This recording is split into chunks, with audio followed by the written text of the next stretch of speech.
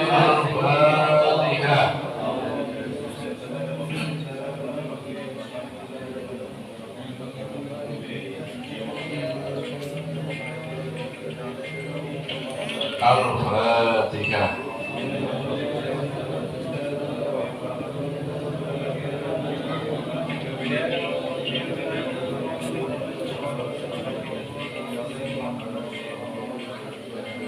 Allahumma salli ala sayyidina Muhammadin nabiyil ummi wa ala alihi wa sahbihi wa sallim. Allahumma salli ala sayyidina Muhammadin nabiyil ummi wa ala alihi wa sahbihi wa sallim. Allahumma salli ala sayyidina Muhammadin nabiyil ummi wa ala alihi wa sahbihi wa sallim. Allahumma salli ala sayyidina Muhammadin nabiyil ummi wa ala alihi wa sahbihi wa sallim. Allahumma salli ala sayyidina Muhammadin nabiyil ummi wa ala alihi wa sahbihi wa sallim. Allahumma salli ala sayyidina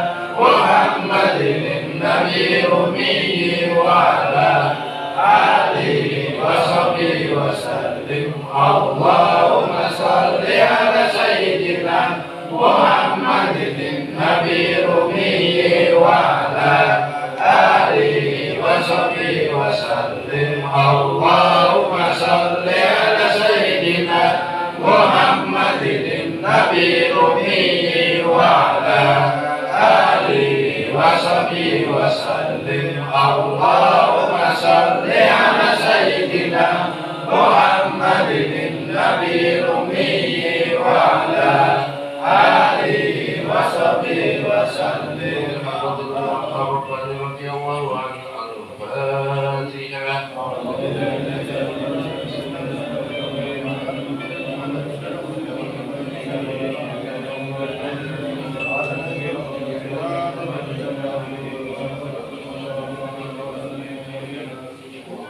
Allahumma salli ala sayyidina Muhammadin nabiyil ummi wa ala alihi wa sahbihi wa sallim. Allahumma salli ala sayyidina Muhammadin nabiyil ummi wa ala alihi wa sahbihi wa sallim. Allahumma salli ala sayyidina Muhammadin nabiyil ummi wa ala alihi wa sahbihi wa sallim. Allahumma salli ala sayyidina Muhammadin nabiyil ummi wa ala alihi wa sahbihi wa sallim. Allahumma salli ala sayyidina Muhammadin nabiyil ummi wa ala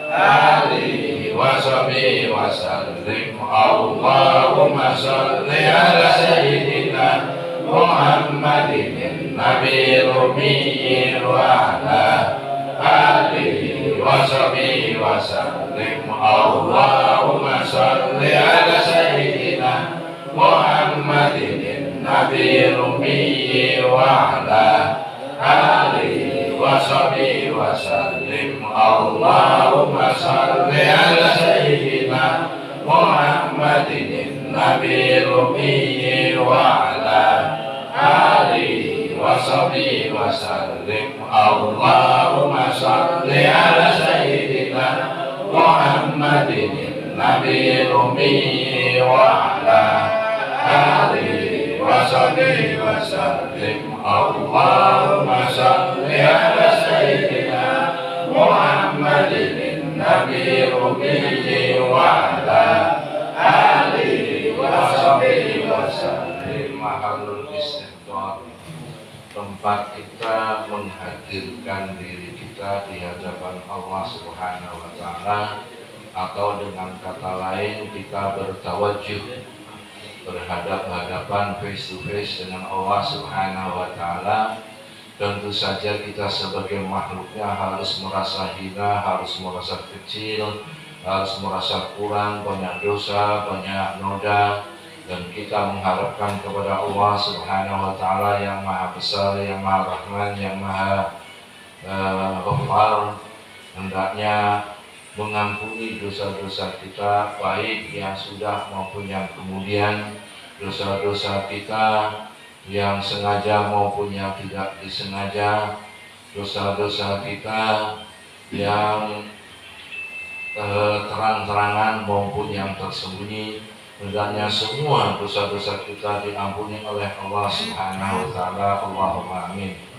Kemudian kita berdoa agar supaya kita diberi oleh Allah Subhanahu wa taala rasa aman, kita juga selamat, sehat walafiat di dunia wal akhirah, kita mendapatkan pertolongan Allah, dapat mengamalkan segala sifat mahmudat atau sifat yang terpuji, kita dihindarkan dari sifat yang madhmumat atau sifat yang tercela, kita diberi oleh Allah Subhanahu wa taala rezeki yang halal, yang lebih banyak manfaat dan barakah di dunia wal akhirah.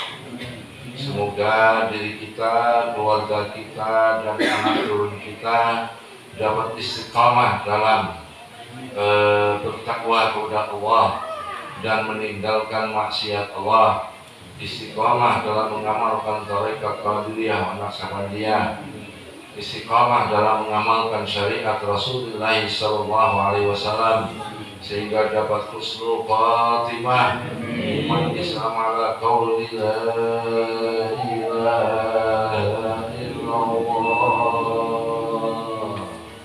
Kita mohon hajat kita masing-masing kepada Allah Subhanahu wa taala, juga mohon hendaknya diberi kesabaran di dalam menerima anugerah Allah Subhanahu wa taala.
Astaghfirullahaladzim li wa li walidina wa li ahli baitina wa li jami'il muslimina wal muslimat.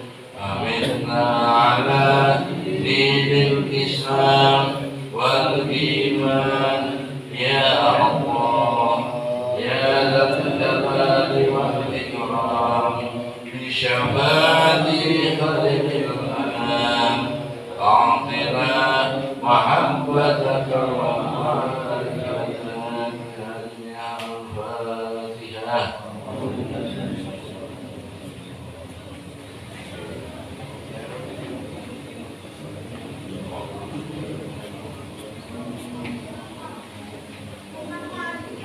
La haula wa la quwwata illa billahil aliyyil azim. La haula wa la quwwata